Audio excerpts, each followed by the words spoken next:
Tinzaouaten, frontière Algérie-Mali. Le visage terroriste s'est davantage dévoilé sans doute à l'issue d'une bataille féroce dans laquelle se seraient même impliqués les renseignements ukrainiens. Qui sont-ils au juste, ces terroristes qui sèment la terreur au Sahel? Comment s'organisent-ils et à quelle fin? Avec les appuis de qui? Interrogation à décortiquer avec les invités, nos invités déjà confortablement installés au plateau.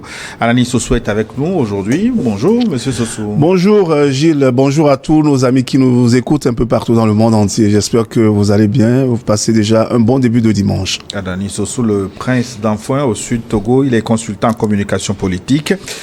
Avec celui qui ne bouge pas, Sagoyou Kegewe. Bonjour, Excellence. Bonjour, Gilles.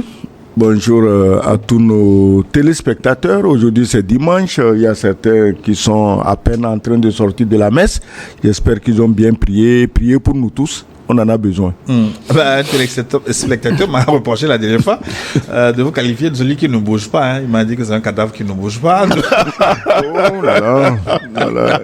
Tout le monde sera cadavre un jour, donc il n'y a pas de problème pour ça.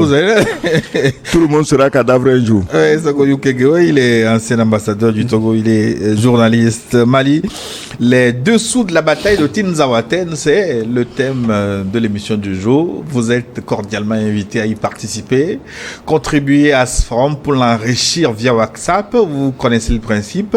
Envoyez-nous vos tests et résumez vos idées, vos pensées pour ne pas perdre du temps dans la restitution.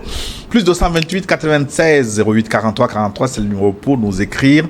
Si vous nous suivez ce dimanche midi, nous sommes en direct. Si c'est en différé que vous nous recevez, sur notre chaîne YouTube, c'est le moment de protéger cette émission avec votre pouce. Faites-le en même temps, likez l'émission pour ne pas oublier. Ensuite, abonnez-vous à notre chaîne si ce n'est pas encore fait. Ainsi, vous recevrez des notifications dès que nous publions des nouvelles vidéos. Et partagez New World Forum pour porter loin la voix de cette Afrique qui change, la voix de cette Afrique qui se bat à Tinzaouaten. Alors, chers invités, quels étaient les enjeux de l'offensive lancée par les FAMA, les forces armées maliennes, contre les terroristes à Tinzaouaten? Anani Sossou. Oui, mais l'objectif, il est clair, c'est de reprendre toute la région de Kidal et mettre toute la région de Kidal à leurs pieds. Vous avez vu que cette bataille-là ne s'est pas faite cette préparation ne s'est pas faite en un jour. C'est tout un processus dans lequel il a fallu, moi je ne dis plus des terroristes, mais ce sont des mercenaires qui ont été mis à contribution dans cette région, notamment ces mercenaires qui ont trouvé pour base arrière l'Algérie, et qui de l'Algérie sont venus pour non seulement prendre Tinzaouaten, mais descendre jusqu'à Kidal et refaire de Kidal leur base pour les basses manœuvres qu'on connaissait avant. Mais avant d'entrer dans ce vif du sujet, avant de parler même de ce regroupement de tous les terroristes, de tous les mercenaires, c'est-à-dire le JNIM, Al-Qaïda au Sahel, ce sont tous ces regroupements-là qui se sont retrouvés pour combattre les FAMA et pour reprendre la région de Tinzaouaten, de Kidal et en faire leur base arrière. Mais je voulais d'abord dire, signaler plutôt la mauvaise foi du gouvernement algérien dans cette bataille. Parce que lorsque la bataille a éclaté le 25 juillet, si ma mémoire est bonne, du 25 au 27 juillet, on a constaté que avec les vecteurs aériens maliens et burkinabés qui sont entrés en jeu, les mercenaires qui étaient encore restés en ville se sont repliés en Algérie. Oui, mais on reviendra sur le rôle de l'Algérie. Mais ce que je voudrais comprendre dans notre jeu, en quoi c'est important de reprendre cette région Oui, mais la région en question, c'est une région qui regroupe les plus grandes réserves de pétrole au monde actuellement. Et c'est ça tout l'enjeu de ce combat-là. Et ce combat, vous le savez déjà que à la fois les Américains, à la fois les Français, à la fois les Allemands, l'Union européenne, convoitent toute cette région-là.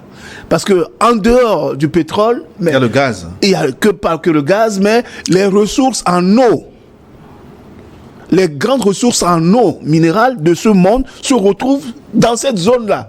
Et également, cette zone est traversée par le méridien de Greenwich. Et quand vous êtes sur le méridien de Greenwich, vous avez une vue d'ensemble géostratégique sur toutes les régions du monde, à savoir que ce soit l'Europe, que ce soit l'Asie, que ce soit les États-Unis. Vous avez une vue d'ensemble sur toute cette région-là. Donc, la région est immensément riche. Et c'est ça qui fait la convoitise. Et c'est ça qui fait en sorte que on est en train de manipuler, de positionner des mercenaires dans cette région pour que ces mercenaires puissent prendre cette région, s'accaparer du pétrole, du gaz, de l'eau minérale. Et n'oublions pas non plus que c'est une région qui est riche, qui est aurifère, riche en or. Donc, les puissances impérialistes ne veulent pas se passer de toutes ces richesses-là pour laisser ces richesses-là aux Maliens, à qui ça leur appartient. N'oublions pas non plus que, bon, tu as dit tout à l'heure qu'on reviendra sur le rôle de l'Algérie, mais l'Algérie, depuis que cette guerre-là de l'Azawad, où on a promis au MNLA une souveraineté de cette région de l'Azawad, l'Algérie a toujours pillé les ressources de ce pays-là à travers Tinzaouaten. Donc, d'accord, le temps de revenir sur l'Algérie, je voudrais avoir l'avis de son Excellence Okoyo Kegewe sur les enjeux de cette bataille de Tinzaouaten. Les femmes, ils ont récupéré quand même pratiquement l'étendue du territoire malien. Il restait que ces poches-là. Est-ce que ça valait la peine de lancer cette bataille, Excellence Okoyo Kegewe? Moi, je crois que nous, les Africains, on n'est pas sérieux. Mais on doit créer des cercles de réflexion. Tirer les leçons de l'histoire passée, l'histoire récente et du présent. Produire des réflexions, des travaux pour les dirigeants. Ne demandez pas quand même au président ou au ministre d'être au fait de tout. Non. Il faut qu'on leur donne matière à réfléchir et à travailler. On est là à épiloguer, ils veulent voler le pétrole, ils veulent le gaz. Non.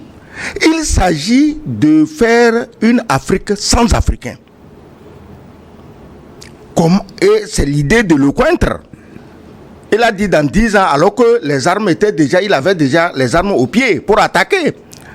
Donc il s'agit de fabriquer une Afrique sans Africains. C'est pourquoi, quand je vois des soi-disant présidents africains noirs, qui ne comprennent pas ça, alors que dans leur pays, ils ont les meilleurs sociologues, les meilleurs historiens, les meilleurs géographes, les meilleurs ingénieurs. Ils ne comprennent pas ça. Parce que lui, il a juste un château en France, il est prêt à livrer son pays et à son peuple au massacre pour qu'on obtienne une Afrique sans Africains. Alors, je reviens à la base. L'Ukraine est loin de Tinzaouaten. Mais vous deviez, depuis qu'il y a la guerre en Ukraine, les gens ne se posent pas les bonnes questions. Pourquoi la Russie a attaqué l'Ukraine? Ce n'est pas pour prendre des territoires. Les territoires, la Russie en a 17 millions de kilomètres carrés. Mais c'est pour, entre autres, dénazifier l'Ukraine. Alors, ces nazis négrophobes, vous avez suivi, vous tous, au moment de la guerre, quand tous les étrangers ont fui l'Ukraine. Les Noirs aussi fuyaient. Mais les Noirs n'étaient pas considérés comme des hommes. Ils sont arrivés même dans les pays soi-disant très démocratiques à l'ouest. Tous les autres, les Arabes, les Hindous, les Papous, les machins, étaient des réfugiés reconnus. Mais les Noirs, on leur a dit, vous rentrez chez vous, vous n'êtes pas des réfugiés. Même en Pologne, la Pologne les a reflés. Je ne veux même pas les citer. Donc, l'Ukraine est un pays nazi, raciste, négrophobe. Parce que, n'oubliez pas, que pendant la Deuxième Guerre mondiale, avant même que l'armée de Hitler n'arrive en Ukraine, les Ukrainiens eux-mêmes se sont organisés pour persécuter, tuer les Juifs par dizaines de milliers. En Ukraine, avant l'arrivée de Hitler et de ses soldats, les Ukrainiens eux-mêmes se sont organisés pour tuer les Juifs et tout ce qui de près ou de loin ressemble à un Juif, à un Noir, à un Tzigane, exactement ce que Hitler faisait chez lui. Alors, les enfants et petits-enfants de ceux qui ont commis ces crimes immenses, ils sont encore là. Aujourd'hui, quand on parle du nazisme en Ukraine, on dit non, il ne faut pas dire ça parce que l'autre, Zelensky, est juif. Non, Zelensky est juif. Mais les Ukrainiens ont tué les Juifs ou non pendant la Deuxième Guerre mondiale? Il faut répondre à cette question. Est-ce que c'est une vue de l'esprit? Les nazis sont là aujourd'hui ou non? Ils font le salut hitlérien ou non? Ils portent des ruines nazis ou non? Ils sont là. Alors, le bataillon Azov. Les bataillons Azov, Kraken et les autres. Alors, ce soi-disant ambassadeur d'Ukraine, c'est un nazi sorti d'un camp de concentration. Je ne sais pas si c'est Sobibor, Birkenau, c'est Auschwitz, il sort d'un camp de concentration comme ça, où torturer et tuer fait partie. Alors, il peut venir maintenant qu'il en a fini avec les Juifs, il reste les Noirs. Ce fameux Ukrainien, c'est pas un ambassadeur, celui-là. Alors, l'ambassade, donc, je reviens. C'est une lutte pour débarrasser l'Afrique des Noirs. Il faut éradiquer les Noirs en Afrique. Si nous ne comprenons pas ça, et nous sommes assis à épiloguer sur le gaz, le pétrole, mais il y a le gaz et le pétrole dans d'autres pays. Les gens ne sont pas allés pour les conquérir et massacrer leur population. Il s'agit d'en finir avec les Noirs. Alors, logiquement, le nazi ukrainien, à qui on a donné un bureau de recrutement à Dakar, et qui a donné le bureau de recrutement? Mais c'est le type là qui se poumonnait à dire, ah, si jusqu'en 2024 nous on arrive au pouvoir, on va envoyer des troupes soutenir le Mali. C'est chez lui qu'on recrute ses frères pour aller combattre le Mali. Est-ce que tu comprends un peu? Alors, le nazi ukrainien s'installe à Dakar. Les Algériens qui depuis des siècles volent les richesses du Mali en complicité avec la France, les Mauritaniens qui sont officiellement racistes, puisque le racisme et l'esclavage sont encore en cours en Mauritanie, et c'est maintenant qu'on commence à comprendre pourquoi l'émissaire de la CEDEAO pour torpiller l'AES, en l'occurrence Diomaye Faye, le président, a commencé sa tournée en Mauritanie, puisque le sol mauritanien était utilisé pour entraîner des terroristes par les Ukrainiens. Donc, ils sont allés comploter. Quand tu dis ça, on va me dire que je développe des théories du complot, mais c'est les faits. Nous nous en tenons aux faits. Il est allé le voir là-bas. Qu'est-ce qu'on fait? Bon, ne t'en fais pas. Toi, tu continues à jouer au médiateur. Nous, on est en train de se préparer pour les écraser. Alors, et la France et son le cointre. Mais ils sont dedans. C'est eux qui fournissent les armements, c'est eux qui fournissent les informations, c'est eux qui fournissent tout. Mais quand vous n'avez pas été surpris, quand on vous a dit que des armes données par l'OTAN à l'Ukraine se retrouvent en Italie chez les mafias. Mais la mafia, elle prend les armes, elle ne mange pas les armes. Elle veut l'argent, elle les vend. Les principales matières à commerce de la mafia, c'est quoi? C'est la drogue et les armes et les êtres humains. Qu'est-ce que tu crois? Quand les armes sont arrivées en Italie, en réalité, elles sont où? Elles sont en Algérie. Entre les mains de ceux qui sont préparés pour massacrer les Noirs. Ils prennent les armes où? C'est que depuis l'Ukraine, on leur a transféré les armes, mais on veut nous faire croire que c'est des voleurs ukrainiens, des corrompus ukrainiens qui auraient volé des armes pour les vendre aux choses, à la mafia italienne. Mais Gilles, essaye de passer une frontière en Europe avec même un pistolet en plastique. Tu vas voir si on va te voir ou non. Donc excellent, selon vous, c'est une coalition. C'est une coalition malfaisante de nazis d'Ukraine, de nazis algériens, de nazis mauritaniens, de nazis sénégalais pour venir à bout des Noirs. Mais les Sénégalais sont noirs comme nous. Ils doivent se réveiller. J'ai appris hier, je lisais quelque part, que le ministre des Affaires étrangères du Sénégal aurait convoqué l'ambassadeur d'Ukraine. Mais est-ce que... Attends, j'ai été ambassadeur. Est-ce que le type là, il faut le convoquer? Vous le prenez, vous le mettez dans le premier avion qui décolle vers Kiev. Parce qu'il croit. Est-ce qu'aujourd'hui, quelqu'un peut aller à Paris, s'asseoir, un ambassadeur africain dire, oui, moi j'ai recruté des Africains pour envoyer combattre pour Poutine. Tu crois qu'on va lui donner combien de temps pour tenir à Paris comme ambassadeur? Bon, on l'aurait convoqué, mais on va le convoquer pour dire quoi? Parce que tout ce qu'il faisait, vous étiez au courant. Il a recruté des gens, vous étiez au courant. Vous avez des services de renseignement. Vous savez exactement combien de jeunes Sénégalais ont été induits en erreur. On leur a dit qu'on les amène se battre où? En Ukraine. Mais tu vois qu'on a recruté des gens qui avaient un niveau scolaire qui rase le sol. Parce que tout le monde sait qu'en Ukraine, il n'y a pas de désert. Mais on les a pris, on les a amenés en Mauritanie, après on les a transférés en Algérie pour les former, et on leur disait toujours qu'ils sont en Ukraine. Tu comprends? Et on leur a promis combien? $1000 par semaine, et après une villa dans un pays européen de leur choix. Si ce n'est pas que les Africains ne réfléchissent pas, comment vous pouvez prendre une telle promesse au sérieux? Vous êtes des milliers. On va réquisitionner toutes les villas de l'Union européenne, de France, d'Allemagne, d'Angleterre, pour donner à des pauvres gaillards en sandalettes parce qu'ils sont allés se battre pour les Ukrainiens. Alors, Adani Sousou, donc, si cette coalition était si large, s'agit-il de groupes mafieux dans ces différents pays ou parfois avec la participation des pouvoirs publics? Mais tout ce qui se passe aujourd'hui, on l'a compris, c'est avec la bénédiction de beaucoup d'États. Pas seulement des États occidentaux, mais également des États africains. Notamment, lorsque depuis déjà 2022, l'ambassade ukrainienne à Dakar avait lancé des avis pour recruter des mercenaires au profit de Kiev, ça devrait faire-il déjà dans la tête de Macky Sall qui était président à l'époque. Et lorsque les groupes armés, les voyous, comme je les appelle, les voyous qui circulent dans le désert, AQMI, Boko Haram, le JNIM, Al-Qaïda. Mais ça devrait déjà intéresser tous les gouvernements de la sous-région. Parce qu'il ne faut pas s'attendre qu'aujourd'hui c'est le Mali seulement, ou bien le Niger ou le Burkina. L'objectif de tous ces impératifs, c'est de récupérer l'Afrique à leur profit.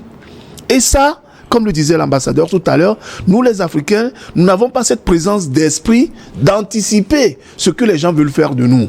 On attend pour subir. Et lorsque c'est un seul pays qui est en danger, au lieu de se coaliser pour défendre ce pays, non, on ne le fait pas. Regardez vous-même, lorsque l'Ukraine a été la cible de la Russie pour la dénazifier, et surtout, pour arrêter la montée de l'OTAN aux portes de la Russie, mais tous les pays occidentaux de l'Union européenne, y compris tous les pays de l'OTAN, se sont mis en bataille pour aller combattre aux côtés de l'Ukraine la Russie. Mais nous, ici en Afrique, lorsqu'un pays est attaqué, on ne le fait pas. On est là, dans nos sommets de la CEDEAO, de l'Union africaine, dans nos trucs régionaux. On se complaît alors que le danger qui guette les pays attaqués en proie au terrorisme, en proie au banditisme, ces dangers-là nous guettent également. Lorsque le Mali avait été attaqué par les voyous là qui sont venus, qui avaient déjà pour base à la guerre, l'Algérie, qui sont venus prendre Kidal, Anéfis, Tessalit, Gao, Tombouctou, on avait pensé que ça s'arrêtait seulement au Mali. On n'avait pas pensé que le mal arriverait chez nous au Togo. Et on n'avait pas pensé que ça irait au Ghana, en Côte d'Ivoire, etc. Mais résultat des courses. Mais ce sont tous les pays qui sont en proie au terrorisme, même jusqu'en Afrique de l'Est. Nairobi en avait subi, le Mozambique, tous ces pays ont subi le terrorisme. Pourquoi nous ne pouvons pas nous coaliser pour contrer ces voyous-là qui menacent même notre existence? Et derrière ces voyous, qu'est-ce qu'on voit? C'est l'OTAN qui est en train de faire sa guerre-là à Tinzawaten. Et lorsqu'on prend l'Ukraine a quoi comme arme? L'Ukraine qui n'arrive même pas déjà à défendre un seul village ukrainien. L'Ukraine a quoi comme renseignement? L'Ukraine a quoi comme arme pour venir ici dans notre région, en Afrique, pour combattre à des milliers de kilomètres de chez elle? Il faut voir derrière ce qui a été dit, que les renseignements ukrainiens ont fait ceci, ont fait cela. C'est l'OTAN qui a fourni les renseignements à ces voyous-là qui ont attaqué Tinzawaten. C'est l'OTAN qui a fourni les armements. N'oublions pas que par hélico, ils déversent des armes dans le désert que les voyous-là récupèrent pour faire leur combat. Et l'Ukraine n'a pas de renseignements. Tout a été détruit dans ce pays. C'est l'OTAN qui fournit les renseignements, c'est l'OTAN qui fournit la logistique, les armes et tout. Mais donc vous croyez que l'Ukraine va venir comme ça, avec ça, une force pour combattre ici, ou bien pour fournir des renseignements aux voyous? Non. C'est l'OTAN qui est derrière tout ça. Oui, mais... Et non, les pays africains, ce qu'ils doivent savoir, c'est que Moi, je n'irai pas dire qu'on veut faire l'Afrique sans les Africains. Moi, je n'irai pas jusqu'à dire ça. Mais ce qui est sûr, c'est qu'on veut nous vassaliser. On veut vassaliser tous les pays africains pour qu'on revienne à l'ère coloniale, pour qu'on nous dise encore des lois. Comme si ce n'était déjà pas fait. Alors, excellent. Mais si vous pointez du doigt l'OTAN quand même, qui a les moyens qu'on connaît, est-ce que ça se limiterait à ces carmousses qu'on a vues? Est-ce que la bataille n'aurait pas été plus féroce que ce qu'on a connu à Tinzaouatène si l'OTAN était impliquée, imbibée de la tête aux pieds? Moi, les gens disent l'OTAN. Bon, d'accord, hein, moi, c'est pas l'OTAN, c'est le cointré son patron, c'est tout. Et on connaît la limite de leur force. Et ils se gonflent la poitrine à Tinzaouatène. En fait, ils ont pu tuer les soldats, les braves soldats maliens et russes dans un guet-apens. Exactement. C'est pas dans une bataille face à face entre hommes. C'est dans un guet-apens, dans une embuscade. Le guet-apens fait partie des... Oui, ça fait partie de la guerre. Mais c'est dans un guet-apens. Quand tu as eu quelqu'un dans un guet-apens, c'est pas la peine de soulever les épaules comme un aigle. Parce que tu sais que dans une bataille frontale, le type, il t'écrase en 2 minutes. Maintenant, je reviens et j'insiste qu'il faut une Afrique sans les Africains. Regardez comment la France, le pays France est géré à la hussarde. On a vendu tout ce que la France avait de bon. Les Alstom, en tout cas l'industrie qui faisait la fierté de la France et la fierté de nous tous qui connaissons la France, on a vendu tout ça. Pourquoi? Parce qu'on dit non, il y a tout ça, il y a cadeau, on va aller ramasser en Afrique.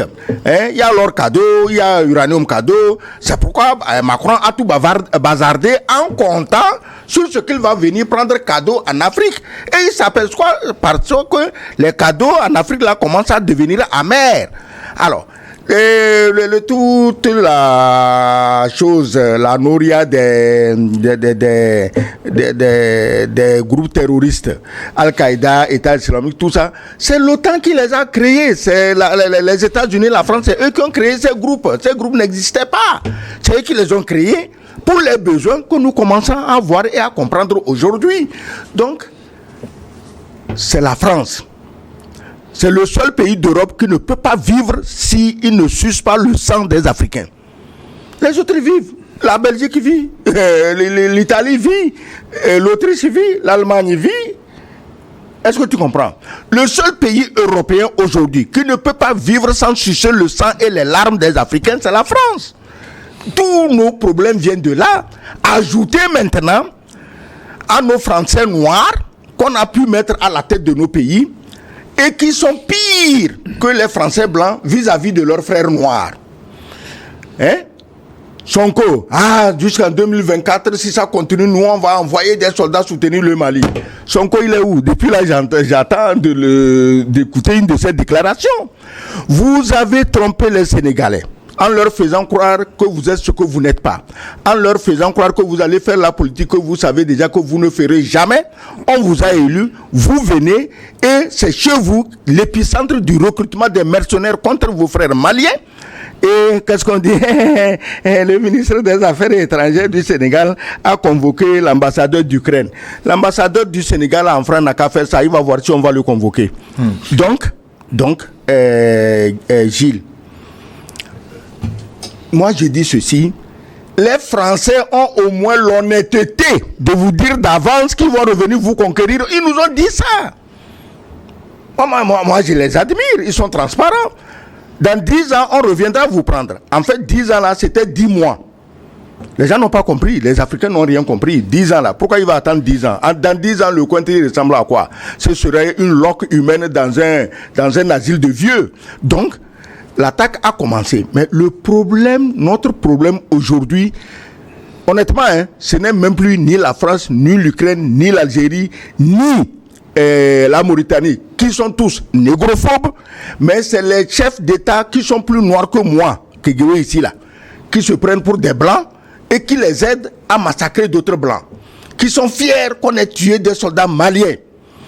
Mais un Africain, regarde comme par hasard, pendant que l'Algérie faisait le garçon de course de la France pour héberger les terroristes contre les Maliens, qu'est-ce que la France a fait? Que le Sahara est marocain.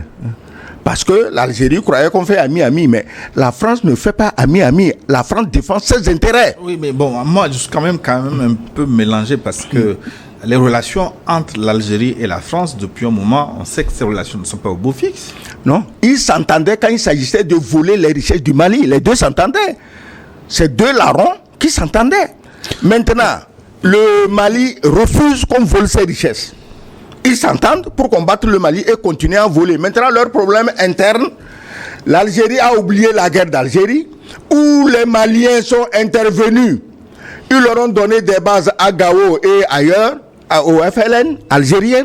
Les Maliens sont intervenus avec Modibo Keïta. Ils sont arrivés sur le terrain pour se battre aux côtés des Algériens parce que les Maliens aussi avaient le sens de l'indépendance comme les Algériens et ils se sont dit, entre Africains, on doit s'entraider. Aujourd'hui, on s'aperçoit que du côté algérien, il n'y a pas à être africain. Il y a les nègres qu'on peut tuer et nous, qui pouvons nous associer aux Blancs. C'est tout.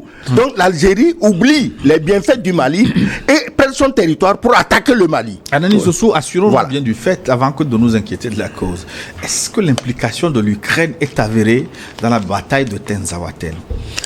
Mais les Ukrainiens eux-mêmes, le GRU ukrainien, le service de renseignement ukrainien lui-même s'est bombé le torse pour dire qu'ils ont aidé les voyous, les mercenaires à tendre un piège aux Famas et aux Russes. C'est ce que eux-mêmes ils ont dit. Une fois que eux-mêmes ils ont dit cela, nous savons détecter le vrai du faux. C'est-à-dire que nous savons que l'Ukraine n'a pas cette capacité à tendre un guet-apens, à avoir cette écoute-là dans cette zone. On sait déjà qu'il y a les Français qui sont dans cette zone, qui ont une capacité d'écoute assez large. On sait que les Américains sont là, qui ont cette capacité d'écoute assez large. On sait également qu'ils ont infiltré même certaines communications des Famas. Et c'est à partir de là qu'ils ont pu tendre ce piège-là aux Famas et aux instructeurs russes qui sont tombés dedans. Et alors, il y a aussi, reconnaissons-le, le phénomène naturel qui n'a pas aidé les Famas. C'est-à-dire qu'en plein guet-apens, il y avait aussi une tornade, je ne sais pas si c'est une tempête de sable qui a eu lieu. Ce qui fait que ça a manqué de visibilité. Et c'est dans ce cas-là, et c'est à ce moment précis que les voyous ont pu tirer des obus sur les Famas pour les atteindre. Mais une fois la tempête passée et que les vecteurs aériens, maliens d'abord, puis burkinabés sont entrés en jeu, mais on les a massacrés et ils ont fui. Ils ont fui où? Sur le territoire algérien. Et quand vous voyez l'hôpital de Tamraset en Algérie, c'est un hôpital qui était rempli de cadavres, des terroristes et de blessés.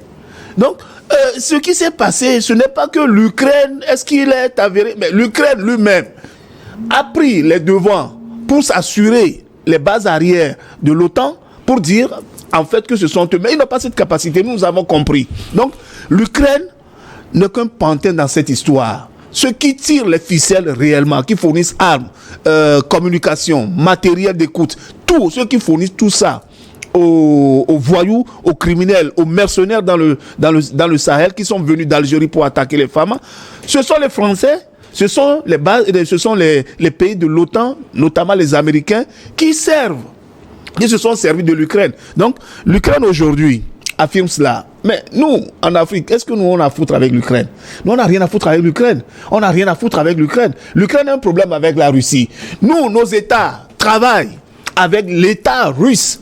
On ne travaille pas avec des mercenaires. Eux, ils prennent des mercenaires. Nous ne prenons pas des mercenaires. Le Mali travaille directement avec l'État russe en signant un contrat pour la fourniture d'instructeurs, de matériel de guerre, d'écoute, etc. Il en est de même du Niger et du Burkina Faso. Donc si aujourd'hui l'Ukraine se bombe le torse pour se dire que nous avons cette capacité-là et que nous allons en faire encore, ça c'est leur problème. Mais nous savons que ceux qui tirent les ficelles, c'est l'OTAN. Excellent, parce que la revendication de l'Ukraine ne se révèle pas une très mauvaise publicité pour l'OTAN, dans la mesure où, quand on sait qu'aujourd'hui l'Ukraine n'a plus de capacité d'intervention, d'opération, et que les armes, tout ce qui vient, en tout cas dans l'escarcelle de l'Ukraine, vient de l'OTAN. Est-ce que c'est pas une mauvaise publicité pour l'OTAN? Non, c'est pas une mauvaise. L'Ukraine a revendiqué le crime pour couvrir l'OTAN. C'est pourquoi on ne soupçonne pas l'OTAN, c'est pourquoi on ne soupçonne pas la France, que l'OTAN dit, que l'Ukraine dit, c'est moi qui ai aidé. L'Ukraine, comme il a dit, l'Ukraine ne vaut rien. Ils ont maillé à partir sur leur propre territoire avec les Russes qui n'arrivent pas à combattre et ils disent qu'ils vont venir combattre les Russes en Afrique. Bon, ils les ont combattus, c'est vrai, des Russes sont morts, c'est vrai, des soldats maliens sont morts. Bon, on leur demande de rééditer le coup. Maintenant que les Russes sont avertis là, on demande à l'Ukraine de revenir se battre encore à Tinzaouatène ou dans un autre coin du Sahel et il va voir à qui il a affaire. Je dis que quand on t'a un guet-apens, c'est vrai, ça fait partie des lois de la guerre, mais quand tu tues quelqu'un dans un guet-apens, il n'y a pas de quoi bomber le torse parce que vous n'avez pas eu l'occasion de mesurer vos forces réelles. Les soldats maliens, les soldats russes tombés à Tinzaouatène, c'est des héros. Ils savent pourquoi ils se battent. Mais vos familles mercenaires, ils se battent pour qui? Juste pour qu'on puisse exploiter l'Afrique? Ils vont se réclamer de quel pays? Quel pays va leur rendre les honneurs quand ils vont tomber? Personne. Donc, il faut laisser de côté l'Ukraine. L'Ukraine, je vous dis que c'est un État nazi. Poutine s'est donné comme objectif de dénazifier l'Ukraine. Et tous les hommes, épris de bonne volonté, de paix, ne peuvent que soutenir la Russie dans son désir de dénazifier l'Ukraine. C'est important ça. Tu t'imagines la dernière fois, le plus emblématique groupe nazi ukrainien Azov a voulu faire une tournée en Europe et surtout en Allemagne. Il a fallu que des gens de la société civile lèvent le ton et ils ont annulé ça. Tu t'imagines, des gens vont aujourd'hui venir en Allemagne, faire du Heil Hitler, faire porter les croix gammées, mais aujourd'hui l'OTAN en est réduit là parce que ils croient que c'est le seul moyen de fatiguer la Russie. Tous, leurs économies sont en train de tomber une à une. J'ai appris même que le champion français de l'économie de la chute de la Russie s'appelle quoi? Tom Bruno Le Maire. J'ai appris qu'il veut fuir pour aller se cacher en Suisse, mais il aurait dû aller apprendre un peu l'économie en Suisse avant de venir gérer la France. Donc, ils croient qu'ils font ça pour fatiguer la Russie. L'économie de la Russie monte, et leurs économies à eux tombent, elles tombent. Aujourd'hui, le plus grand drame qui les guette, c'est les gens de l'OTAN. C'est Trump. Ils se sont organisés pour l'assassiner, comme ils avaient fait avec Kennedy. Ils n'ont pas eu Trump, mais Trump ne les ratera pas. Ils l'ont raté. Lui, il ne va pas les rater. Donc, il faut arrêter ça. Moi, je dis toujours ceci. Il y a des richesses illimitées au Mali. Dans tout le Sahel d'ailleurs, dans tous nos pays, la France est notre partenaire de toujours, qu'elle vienne, qu'on repasse sur de nouvelles bases, qu'on exploite ensemble ces richesses, que les Français s'enrichissent, que les Africains s'enrichissent, que nos enfants cessent de se faire manger dans la Méditerranée par les requins, qu'ils cessent de fournir les pièces détachées humaines à ces gens-là. C'est ce que nous voulons, que nous aussi, un jour, nos enfants soient fiers d'appartenir à nos pays. Est-ce que c'est trop demandé à la France? Je voudrais qu'on fasse maintenant un focus sur l'intervention du Burkina. Le Burkina qui a fait décoller des avions et des drones en renfort au Fama. C'est indubitablement un bel exemple de solidarité africaine dans ce combat, Nani Sossou. Mais ce n'est pas un bel exemple, c'est conformément à la charte qui a créé le Litaco Gourmand, l'AES. C'est cette charte-là, sur la base de cette charte qui dit que lorsqu'un pays de l'AES est attaqué, c'est les 3 pays qui sont attaqués. C'est sur cette base-là que le Burkina fournit des vecteurs aériens. Et ils les ont fournis au bon moment aussi. Non seulement ils se sont déployés à la frontière de Tinzaouatène avec des vecteurs pour pulvériser les voyous là, mais également, au même moment, ils ont également récupéré ces voyous-là au niveau de la frontière Burkina-Mali qu'ils ont pulvérisé également. Donc, je crois que cette confédération vient donner un bel exemple à tous les Africains pour qu'on se dise que lorsque nous allons être désunis, nous serons à la merci de l'impérialisme. Mais Gilles, permets-moi, je ne sais pas pourquoi tu ne veux pas qu'on revienne un peu sur le cas algérien. Parce que c'est un cas qui est pathétique. Voici un pays, l'Algérie, qui était en guerre contre la France. Parce que la France les a massacrés par milliers, dont un certain Jean-Marie Le Pen s'est targué d'avoir massacré en Algérie. Voilà un pays en proie à la France qui en a fait son département, qui a voulu se libérer de l'impérialisme français. Un pays qui veut son autonomie, son indépendance. Et qu'est-ce qui s'est passé? Modibo Keïta, panafricaniste dans l'âme, s'est dit, mais non, ce que les Français font en Algérie, c'est pas bien. Il va falloir quand même aider ce pays frère avec lequel nous partageons des dizaines de milliers de kilomètres. Il va falloir l'aider. Et le territoire malien, avec Modibo Keïta, a servi de base arrière au FLN. Et jusqu'aux accords de Vian en 1962, c'est le Mali qui ravitaillait l'armée algérienne, l'armée clandestine algérienne, pour aller combattre. C'est du Mali que partaient les groupes organisés pour l'indépendance de l'Algérie pour aller s'attaquer aux Français.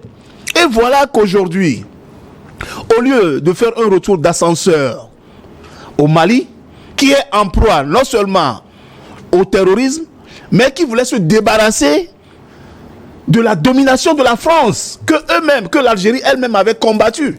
Voilà que le Mali qui voulait se débarrasser de cette même domination qui avait fait que l'Algérie était entrée en guerre avec la France sur son territoire, voilà que l'Algérie sert de base arrière à l'Azawad, au CSP, c'est ça, le cadre stratégique pour la défense du peuple Azawad. Et l'Azawad, c'est une fabrication française, n'oublions pas, parce que des révélations sont sorties où il avait été question, où un député issu de l'Azawad avait même dit que la France leur avait promis l'indépendance de l'Azawad. Donc, l'Algérie qui sert aujourd'hui de base arrière, où les rebelles, les voyous, quittent leur territoire, viennent attaquer et se replient sur leur territoire. Lorsqu'ils ont été chassés de Kidal, ils sont partis où? En Algérie. Pourquoi l'Algérie n'a pas fait un retour d'ascenseur pour aider l'État malien, ne serait-ce qu'en fermant ses frontières à ces rebelles, pour que ces rebelles-là soient éliminés? Il ne l'a pas fait. Pire, lorsque Tinzawaten a commencé, et que les vecteurs aériens burkinabés sont entrés en jeu, les vecteurs aériens maliens sont entrés en jeu après le guet-apens, le repli stratégique des rebelles, c'est dans l'Algérie. Et c'est l'hôpital de Tamraset qui a envoyé même des ambulances pour chercher des cadavres et des blessés pour aller les soigner en Algérie. Comment est-ce que vous pouvez comprendre ça? Il s'agit d'une complicité, d'une duplicité de Tebboune. Vous parlez de groupes terroristes, peut-être ce sont des mercenaires. Ils parlent ce sont des mercenaires, ce ne sont pas des terroristes. Le terme séparatiste est encore sorti des laboratoires mafieux de la France. Pourquoi? De Jeune Afrique. Non, laisse Jeune Afrique. Jeune Afrique, c'est la France. Jeune Afrique, c'est qui? C'est la France, c'est un des Noirs arabes. Jeune Afrique est d'où? C'est un magazine. Attends, Jeune Afrique est d'où? Celui qui, l'autre là. C'est tunisien. Yamed. Yamed et son fils là. Ils sont qui? Marouane et son père. Ne sont-ils pas des pays arabes dont nous parlons actuellement? De la Tunisie. Qu'est-ce que tu veux? Laisse ces gens-là. Quand tu veux parler à quelqu'un, parle au maître. Il ne faut pas parler à l'esclave qui est derrière lui. Parce que si tu parles à l'esclave qui est derrière lui, tu as tout raté. Mais l'Algérie, qui est un État progressiste, indépendantiste dans l'âme, aujourd'hui, s'entend avec la France coloniale qu'elle-même elle a combattue pour massacrer des Maliens. C'est là que moi je fais intervenir la notion de peau, de race. Parce que pourquoi les Français utilisent le mot séparatiste? Parce que c'est avec le mot de séparer les Touaregs du Mali.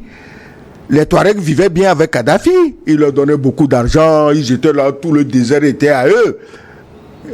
Et ils ont dit, aidez-nous à tuer Kadhafi, on vous crée un État.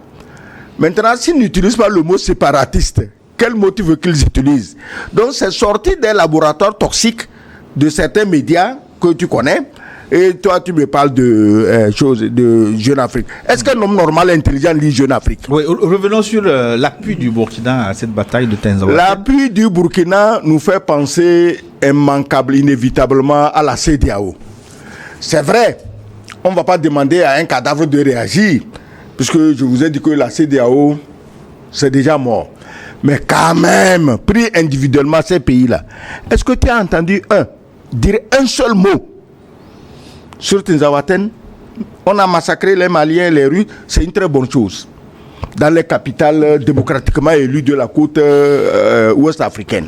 Donc, le Burkina est dirigé par des Africains qui savent que quand on tue un Africain au Mali, c'est comme on tue un Africain au Bénin, en Guinée, au Sénégal, et qu'ils sont concernés.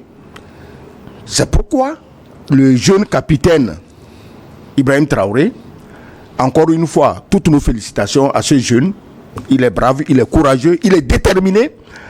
Alors, ils se sont dit, nos frères sont en train de mourir, on ne va pas les laisser mourir, on y va. S'il faut mourir, nous mourrons ensemble. Mais le CSP, le cadre stratégique permanent pour la défense du peuple de l'Azawad, a pondu un communiqué pour accuser le Burkina d'avoir bombardé des civils. Oui, quand le CSP, de violation des droits de l'homme. Je dis, tu vas arracher le communiqué. Quand le CSP, quand les terroristes tuent les Maliens, les Russes, c'est bon. Mais quand les Maliens tuent les terroristes, là, c'est devenu des civils. Mais Gilles, je vais te poser une question. Il y a les civils et il y a les militaires. Les militaires ont une tenue, un uniforme appartenant à un pays. Quel est l'uniforme des terroristes et à quel pays ils appartiennent? Ils n'ont pas d'uniforme, ils ne se revendiquent d'aucun pays, donc c'est des civils. Donc les civils, eux, ils peuvent venir tuer les soldats. On ne va pas les toucher parce qu'il y a droit de l'homme. Le CSP, mais attends, je dis, le CSP ne sait même pas écrire un communiqué, c'est écrit. C'est écrit. Droit de l'homme, c'est leur arme. Maintenant, chez nous, ça ne passe pas. Démocratie, ça ne passe pas. Droit de l'homme, ça ne passe pas. On sait que c'est le faux nez de la France pour endoctriner et piller nos pays. Nous, on veut nous-mêmes être propriétaires de nos richesses. Ils n'ont qu'à garder leurs droits de l'homme là-bas. On a vu comment ils ont amplifié les droits de l'homme à l'ouverture des Jeux Olympiques. On a vu leurs droits de l'homme. On est édifié, on sait ce que c'est, mais qu'on nous laisse en paix. Oui, mais il faut voir le communiqué même. Le communiqué du CSP, le communiqué est tellement laconique. Et en dehors même de ce communiqué, ils ont pondu même des capsules vidéo. Je ne sais pas si tu as eu l'occasion de les voir. La stratégie, c'était quoi? C'est de faire croire que ceux qui ont été tués étaient des civils, des orpailleurs venus du Niger, des Maliens, des Burkinabés, des Mauritaniens, des Algériens qui ont été pris pour cible. L'idée derrière, c'était quoi? C'était de diviser encore l'AES. Parce que quand on va dire que les orpailleurs nigériens, ce sont eux qui ont été pris pour cible par les vecteurs aériens burkinabés, mais ils croient que ça va faire quelque chose à Tiani et à son régime. Ils croient que ça va faire quelque chose au Burkinabé ou bien à l'Algérie ou bien à la Mauritanie. Donc, l'intention, c'était d'abord de faire diversion, ensuite de diviser, de tenter une division, une scission au sein de l'AES. C'est pour cela d'ailleurs que dans leur communiqué, ils s'en prennent au Burkina. Et après, dans les vidéos, ils s'en prennent à Tiani qui se tait parce qu'on tue des orpailleurs nigériens qui sont venus chercher de l'argent. Et plus loin même dans la vidéo, ils ont montré ils ont montré des pantins, des comédiens qui sont venus dire qu'ils sont des orpailleurs nigériens qui sont là pour travailler, et c'est ainsi qu'ils ont été surpris par des bombes qu'on a larguées sur eux alors qu'eux ne savent rien. Mais comme dit l'ambassadeur, comment est-ce qu'on peut distinguer un terroriste habillé? Mais regardez ce qui se passe au nord du Togo. Quand ils font des incursions, quand ils viennent dans les villages, ils viennent en civil. Non, les populations ne se connaissent pas toutes. Non, on pense que c'est peut-être un habitant d'un village voisin puisqu'il est habillé exactement comme l'habitant du village.